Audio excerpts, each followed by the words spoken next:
Dans cette vidéo, nous allons voir une chose, ce sont la première étape, donc c'est la première étape à remplir, ta première mission si tu veux, qui va être de te concentrer sur ton client idéal. Donc si tu as le sommaire du processus qu'on va suivre ensemble sur l'aspect de création d'offres, du positionnement et qui va te permettre également de choisir la bonne tarification pour ton offre. Et donc ce qu'on va voir dans cette première vidéo, ça va être vraiment la première partie, la première section de l'accompagnement donc à faire avant de se retrouver sur la première séance de travail collective. Donc ici, une première chose, c'est objectif, c'est définir ton client idéal. Donc le client idéal, un client idéal, donc quand tu vas être amené à le choisir, il y a déjà une première distinction à faire qui est importante, c'est la différence entre un client potentiel et un client idéal. Le client potentiel, c'est quand tu vas dire, bah moi, je m'adresse en gros à tout le monde. Donc ça, c'est le client potentiel, c'est toutes les personnes voilà, qui peuvent bénéficier de ton service. Là, on va regarder vraiment ce qu'est un client idéal. Et un client idéal, il y a 4 éléments clés qui vont te permettre le, euh, de le spécifier, de le choisir. C'est la première chose, c'est est-ce qu'il a un gros problème, une douleur qu'il souhaite résoudre? Ensuite, deux, est-ce qu'il a les moyens pour payer sa résolution de ce problème? Que cette personne, elle est facile à cibler, que le marché est en croissance. Et donc, l'objectif, c'est que tu mettes une note sur 10 dans les cases du tableau ci-dessous. Donc, première étape, est-ce que le problème est dur? Est-ce que le problème est douloureux, urgent et reconnu? Donc, mets une note sur 10 ici. Est-ce que le client idéal a les moyens de te payer? Est-ce qu'il est facile à cibler? Donc, qu'est-ce que j'entends par facile à cibler? Est-ce que c'est facile pour toi d'entrer en contact avec lui? Si c'est compliqué, ça ne va jamais fonctionner. Je te donne un exemple, quand j'ai commencé, ma cible, c'était les dentistes. Pourquoi? Parce que je savais que je pouvais résoudre un problème qui était douloureux, urgent et reconnu pour eux, dans le sens où je les aidais à automatiser leur système de réservation, ce qui fait qu'eux n'avaient pas de chaise vide, parce que pour chaque minute de chaise vide pour un dentiste, ils perdent de l'argent. Donc le problème est douloureux, il est urgent, il est reconnu, il sait quand il n'y a personne dans sa chaise. Le client a les moyens de me payer, oui. Le marché est en croissance, oui, a priori, on aura toujours besoin de dentistes, mais par contre, facile à cibler, c'est là où c'était compliqué, parce que je n'étais pas très fan de dentistes, et aucun membre de ma famille n'est lié au fait d'être dentiste. Donc, c'était pas facile à cibler. Donc, en fait, le fait que ce soit pas facile à cibler fait que j'ai arrêté donc cette niche-là. Et donc, je t'invite vraiment à regarder donc ces 4 aspects-là, et le quatrième étant le marché est en croissance. Donc, est-ce que tu as des nouveaux arrivants sur le marché tous les ans? Donc, mets une note sur 10, tac, tac, tac, tac, tac, accumule-les ici. Donc, tu fais le total, tu fais la somme, et ça te donnera une note. Donc, ça te permettra, voilà, si tu as plusieurs idées de clients idéaux, de voir lequel a le plus de potentiel. Donc ça, c'est la première étape. Maintenant que tu as fait ça, on va rentrer dans la définition du client idéal. La définition du client idéal, cet exercice te permettra de bien identifier ton client idéal. Et une fois que cette identification elle est faite, tu sauras dans quel milieu il gravite, où il se trouve, ce qu'il fait vibrer, et ainsi tu créeras une offre et un marketing qui le ciblera précisément. Donc là, ça va être des questions donc, auxquelles tu vas répondre aujourd'hui, mais qui vont te permettre plus tard de l'utiliser au niveau de ton marketing. Ah, je viens de voir ici que ça a été mis à jour en direct. Donc, qui il est, à quoi est-ce qu'il ressemble, que fait-il tous les jours, qu'est-ce qu'il lit, qu'est-ce qu'il regarde, qu'est-ce qu'il écoute, où est-ce qu'il vit, etc. Quels sont ses passe-temps. Encore une fois, quand tu sais ce qu'il lit, ce qu'il regarde, ce qu'il écoute, toi, ça va te donner des idées, des pistes sur les endroits où aller le trouver, où aller à sa rencontre pour pouvoir bien proposer tes services et te faire connaître de cette personne. Ensuite, le pourquoi. Pourquoi est-ce que vous voulez engager avec lui? Pourquoi est-ce qu'il fait ce qu'il fait aujourd'hui? Pourquoi est-ce qu'il fait pourquoi est-ce qu'il lit ce qu'il lit? Pourquoi est-ce qu'il fait ce qu'il fait? Pourquoi est-ce qu'il regarde ce qu'il regarde? Il écoute ce qu'il écoute, etc., etc. Ces croyances, nous sommes tous les êtres humains expriment leurs croyances à travers ce qu'ils font, ce qu'ils portent, ce qu'ils possèdent, etc., etc. Donc, c'est très important que tu comprennes ça. Donc, qu'est-ce qu'il croit et en quoi est-ce qu'il ne croit pas? Qu'est-ce qu'il aime et qu'est-ce qu'il déteste? À qui est-ce qu'il fait confiance? À qui est-ce qu'il ne fait pas confiance? Ensuite, c'est désirs.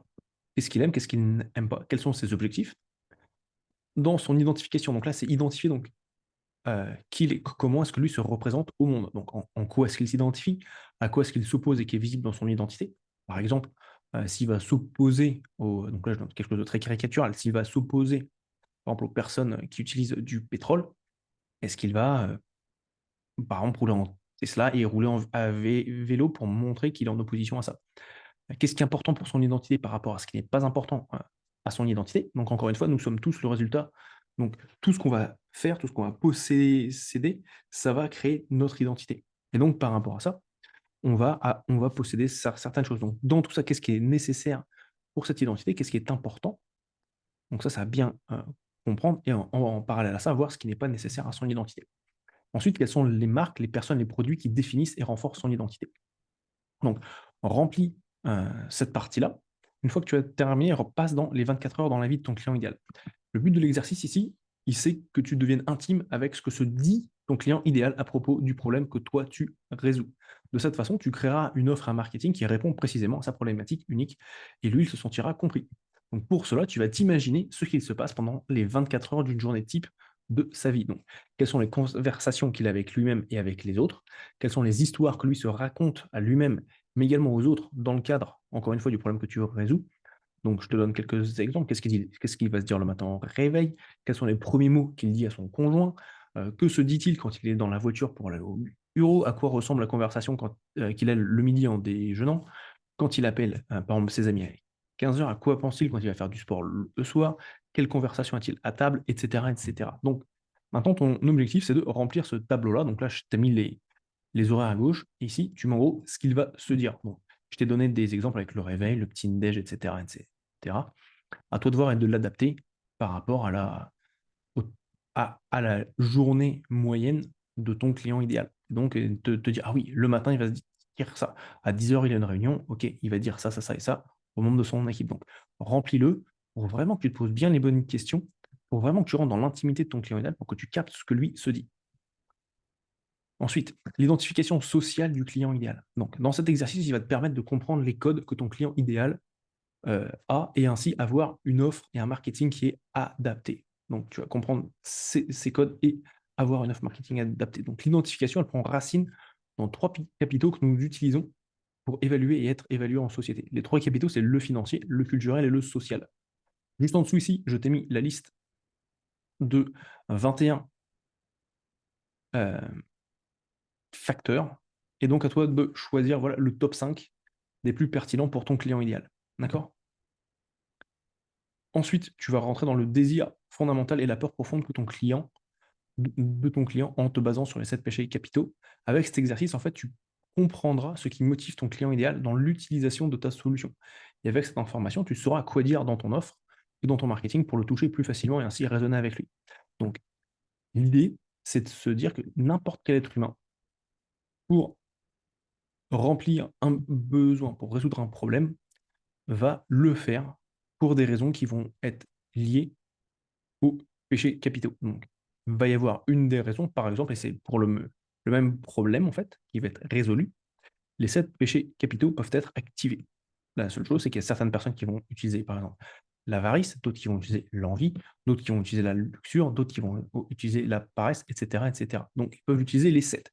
Et la seule chose, c'est que derrière ça, c'est en fait, ils vont le faire pour des désirs et des peurs qui vont être différentes. Donc, ceux qui ont, par exemple, le péché d'avarice, c'est parce qu'ils vont en vouloir plus. Ceux qui ont la peur qu'il y a l'avarice, c'est le manque. Vont avoir la peur de manquer. Mais également, ça peut être si leur péché principal, c'est la colère, ils sont souvent en colère, leur désir, c'est peut-être de la revanche et de la justification. Ou peut-être la peur d'avoir peur. Si je prends l'exemple voilà, des personnes qui lancent leur entreprise, une personne motivée par l'avarice au moment du lancement de son entreprise, c'est peut-être parce qu'elle en veut plus, parce qu'elle veut générer plus de revenus. Par contre, si une autre personne, son driver, sa motivation principale, le péché qui est derrière, c'est la colère, bah, du coup, le désir va être, il a peut-être un besoin de revanche ou de justification en disant, voilà, je vais montrer à mon patron que je suis meilleur que lui, par exemple. Donc, il va vouloir avoir cette revanche. Ou peut-être qu'il a entendu dire quand il était à l'école, de dire, de toute façon, toi, tu feras jamais rien de ta vie. Donc, en fait, il veut apporter cette revanche, cette justification. Et donc, viens comprendre ce qui va motiver profondément ton client. Et donc, et ce qui se passe, c'est que pour la même exemple, donc si on continue cet exemple sur les personnes qui veulent lancer leur entreprise, si la personne est motivée par le péché d'envie, le désir, c'est qu'il veut mieux parce que les autres ont mieux. Donc s'il a vu que son voisin a lancé son entreprise et dit, putain, moi je veux exactement être comme lui, et je veux même le dépasser, je veux faire mieux que lui, et bien en fait, euh, il va répondre à ce péché de l'envie. Si, et la peur qui va être derrière, s'il n'y arrive pas, s'il dit, ouais, bon, En fait, moi, jusqu'à aujourd'hui, j'ai pas réussi à lancer cette entreprise. Il va peut-être être dégoûté de lui, il va peut-être avoir le syndrome de l'imposteur. Ensuite, si on passe à la gourmandise, donc le péché de gourmandise, encore une fois, pour une personne qui souhaite lancer son entreprise, peut-être que son désir, c'est de se dire: «Ah ouais, moi, ce que je veux vraiment, c'est pouvoir, heu, me relaxer sur la plage en regardant mon compte en banque grossir». Donc lui, là, voilà, le péché de gourmandise qui est activé par heu, enfin, qui est manifesté par le désir de confort.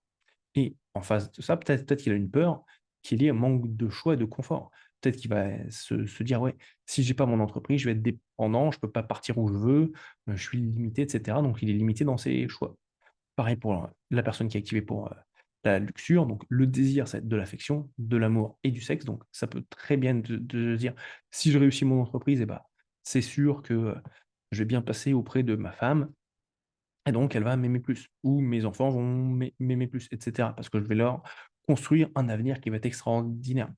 Et la peur en face, c'est peut-être de se dire: «Si je continue ce que je fais en tant qu'employé, je vais finir seul parce que voilà, je suis tout seul dans mon cadre». Alors que si je lance une entreprise, je peux avoir des employés et cetera et cetera. Orgueil, ce serait d'être supérieur, de dire: «Bah, avec mon entreprise, je suis mieux qu'un tel». La peur qui est derrière, par contre, c'est: «OK, si je me lance, je vais avoir la peur d'être inadéquat et de l'échec». Donc ce qui veut dire que toi, tu vas venir, contrecarrer cette peur-là.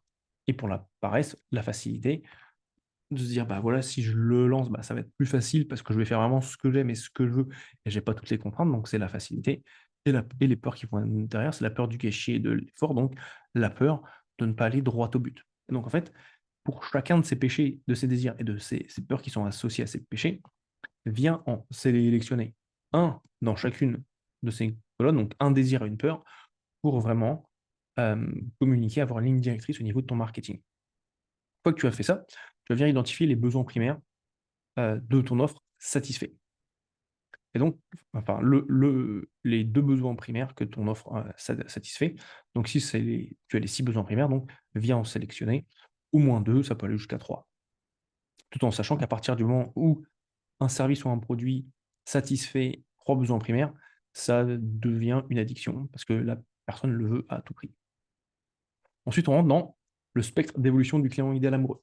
Cet exercice-là te permettra de choisir à quel niveau communiquer avec ton prospect et de calibrer ton offre sur le degré d'avancement de ton client idéal. En fait, après avoir identifié quel est le type de personne à laquelle tu t'adresses, à toi de déterminer où cette personne en est dans son chemin de transformation. C'est ce que j'appelle son spectre d'évolution. En fait, il y a 5 étapes par lesquelles ton client amoureux passe, qui sont être non conscient, donc il ne sait pas qu'il a un problème, tout va bien.